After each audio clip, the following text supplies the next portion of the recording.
Bisa dimulai ya. Oke, kita mulai. Assalamualaikum warahmatullahi wabarakatuh. Waalaikumsalam warahmatullahi wabarakatuh. Selamat pagi menjelang siang semuanya. Oke, baik, di sini kita akan mempresentasikan mengenai manajemen resiko pasar yang diampu oleh dosen Nadia Lutfi Septiana, STR SOS MBA. Yang mana di kelompok kita ini beranggotakan 6 orang. Yang pertama di sini ada saya sendiri, nama saya Julian Ardiananda, NPM 204 11008. Kemudian ada Wahyudin, NPM 204 11038. Kemudian ada Bang Norman Adi Saputra, NPM 204 11116. Kemudian ada Imam Mahendra 204 1024. Kemudian ada Haris Sadar Mariliswa Sibagariang, NPM 204 11009. Dan yang terakhir ada Lucy Tania, NPM-nya 18411274. Yang mana di dalam materi yang akan kami bahas yaitu mengenai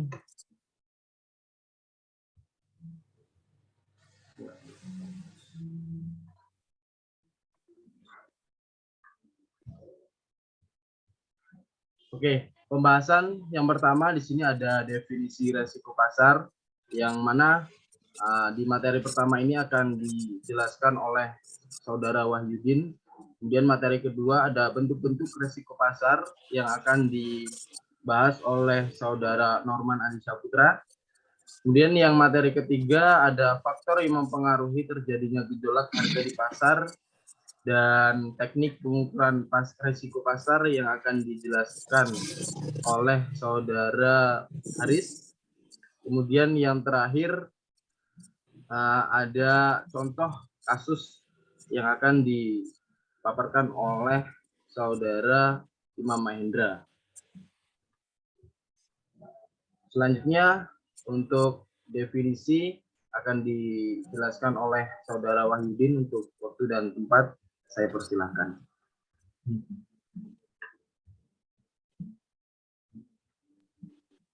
Oke, untuk definisi manajemen risiko pasar, yaitu risiko pasar merupakan kondisi yang dialami oleh suatu perusahaan yang disebabkan oleh perubahan kondisi dan situasi pasar di luar dari kendali perusahaan.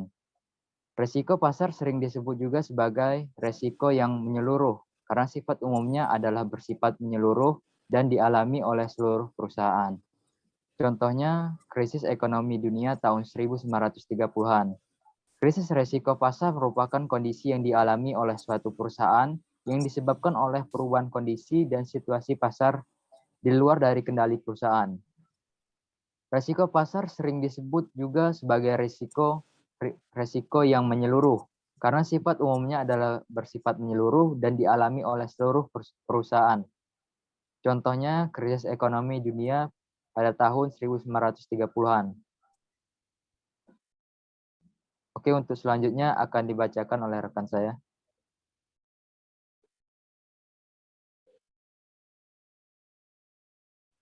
Oke, baik. Demikian tadi mengenai definisi yang telah dipaparkan oleh Saudara Wahyudin. Kemudian untuk selanjutnya yaitu bentuk-bentuk risiko pasar yang akan dijelaskan oleh Saudara Norman. Baik, untuk Saudara Norman, baik, waktu dan tempat saya persilahkan. Ya, terima kasih, Saudara Julian. Saya di sini akan menjelaskan tentang bentuk-bentuk risiko pasar. Bentuk risiko pasar itu terbagi menjadi dua, yaitu yang pertama secara global, dan yang kedua secara khusus atau spesifik. Di mana secara global itu bisa kita artikan bahwa kebijakan dari sebuah lembaga yang terkait untuk membuat berita itu mempengaruhi untuk seluruh sektor bisnis. Bisa contohnya seperti kebijakan dari BI, di mana BI memberikan kebijakan seperti tight money policy, yaitu kebijakan tentang uang yang ketat. Di mana kebijakan ini BI memberikan pengaruh pada seluruh setiap sektor bisnis yang berhubungan dengan interest rate, di mana berhubungan dengan suku bunga. Jadi kalau di General Management Risk ini, bahwa seluruh kebijakan yang dikeluarkan itu mempengaruhi setiap sektor bisnis. Kemudian yang kedua itu spesifik, jadi dia lebih secara khusus. Jadi di mana sektor ini melibatkan pada suatu perusahaan atau lembaga yang lebih dipercaya, tapi tidak bersifat secara keseluruhan. Di mana contohnya suatu lembaga memberikan ultimatum atau keputusan kepada PT XYZ contohnya, bahwa perusahaan tersebut memiliki kinerja yang rendah dan memiliki utang yang besar setelah laporan yang dipublikasikan selama ini pada publik tidak sesuai dengan sebenarnya. Nah, jadi di sini kalau secara khusus dia tidak menyeluruh, tapi pada suatu perusahaan yang dituju. Dan apabila itu berdampak maka dan tidak terbenar yang di sini, maka akan saham obligasi perusahaan tersebut secara tidak langsung akan jatuh. Mungkin bisa dilanjutkan, terima kasih. Oke, baik. Terima kasih Bang Norman atas penjelasannya, yang mana tadi sudah dijelaskan bahwa bentuk-bentuk resiko pasar itu tadi dibagi menjadi dua bentuk ya Bang ya. Dibagi yang pertama jadi secara umum dan secara spesifik. Oke, selanjutnya, materi selanjutnya akan dibacakan oleh Saudara Haris, yaitu mengenai faktor-faktor yang mempengaruhi terjadinya gejolak harga di pasar. Untuk Saudara Haris, waktu dan tempat saya persilahkan. Oke, terima kasih buat Julian selaku moderator. Dan di sini saya akan bacakan faktor-faktor yang mempengaruhi terjadinya gejolak harga di pasar. Dan menurut Masyud Ahli, ada 6 faktor yang mempengaruhi terjadinya gejolak harga di pasar, yaitu yang pertama, faktor fundensial ekonomi. Yang kedua, terjadinya peristiwa pasar, peristiwa besar dalam ekonomi dan politik. Yang ketiga, campur tangannya financial authority. Yang keempat, perimbangan kekuatan permintaan dan penawaran. Yang kelima, likuiditas pasar. Yang keenam, suburnya kegiatan arbitrase. Next. Dan yang kedua, teknik pengukuran risiko pasar. Dalam buku jurnal pengukuran risiko, Profesor Dr. Adler Haimas Manurung mengukur risiko yang dapat dihitung dengan berbagai metode, yaitu yang pertama, simpangan baku, yang kedua, durasi dan konveksitas, yang ketiga, beta Sharpe capital asset pricing model, yang keempat, Rarroch risk adjustance return of capital, yang kelima, pengujian penekanan stress testing, yang keenam, value at risk at VAR, probability default, yang ke-8, teori nilai ekstrim, yang ke-9, resiko sistematik, yang ke-10, fungsi probabilitas densitas. Terima kasih, saya kembalikan kembali kepada moderator.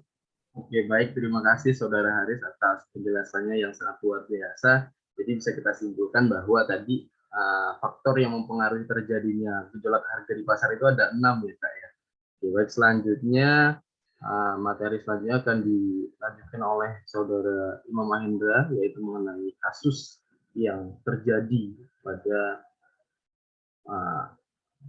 manajemen risiko pasar yang ada di Indonesia. Selanjutnya kepada Saudara Imam Mahendra, saya persilakan. Baik, terima kasih. Saya akan membacakan sebuah kasus yang sudah tertera. Risiko pasar pada Citibank. Dampak terbongkarnya kejahatan MD, selain menggoyahkan reputasi Citibank, juga membawa efek berantai pada industri perbankan nasional yang tengah berupaya ekstra memulihkan kredibilitasnya akibat skandal bank transfer. Melinda lewat pengacaranya mengaku bahwa Citibank telah menampung dana pencucian uang nasabahnya selama 10 tahun. Jadi pihak Citibank telah lama mengetahui praktik Melinda yang kini telah merugikan nasabahnya sebesar Rp 16,3 miliar. Dampaknya jika terjadi masalah pada Citibank, maka akan mempengaruhi reputasi bank lain dalam pasar tersebut. Sebuah data menyebutkan dalam 3 tahun terakhir, yaitu periode 2007 sampai 2010, terjadi sekitar 15.007 kasus pembobolan perbankan. Selain Citibank dan Bank Mega, ada sederetan kasus yang menjadi perhatian publik dalam setahun terakhir. Kasus-kasus tersebut antara lain pembobolan kantor kas BRI Tamini Square sebesar 29 miliar, pemberian kredit dengan dokumen dan jaminan fiktif pada Bank BII dengan total kerugian Rp 3,6 miliar, dan pencairan deposit dan nasabah tanpa pengetahuan pemiliknya di Bank Mandiri dengan nilai kerugian Rp 18 miliar. Jadi, kejahatan yang menimpa dunia perbankan ini tidak hanya dialami bank-bank kecil, tapi juga perbankan besar dengan reputasinya yang sudah teruji. Para pelaku pembobolan dan pun bukanlah siapa-siapa, tapi dari kalangan karyawan bank sendiri. Sungguh ironis sebagai sebuah institusi bisnis yang sangat bertumpu pada kepercayaan, reputasinya justru dirusak oleh orang dalam. Baik, saya kembalikan kepada moderator. Terima kasih. Baik, terima kasih Saudara Mama Hendra yang telah menjelaskan mengenai contoh kasus yang terjadi pada Citibank ya. Oke, baik, demikianlah hasil presentasi dari kelompok 11 yang bertema manajemen resiko pasar. Mungkin cukup sekian dari kami. Jika ada kekurangan, kami mohon maaf yang sebesar-besarnya. Wassalamualaikum warahmatullahi wabarakatuh. Waalaikumsalam. Waalaikumsalam.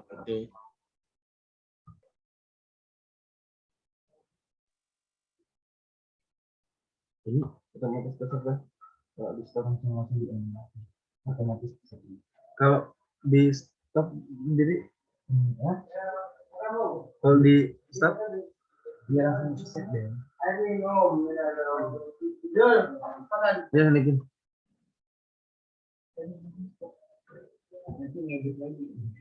Gitu.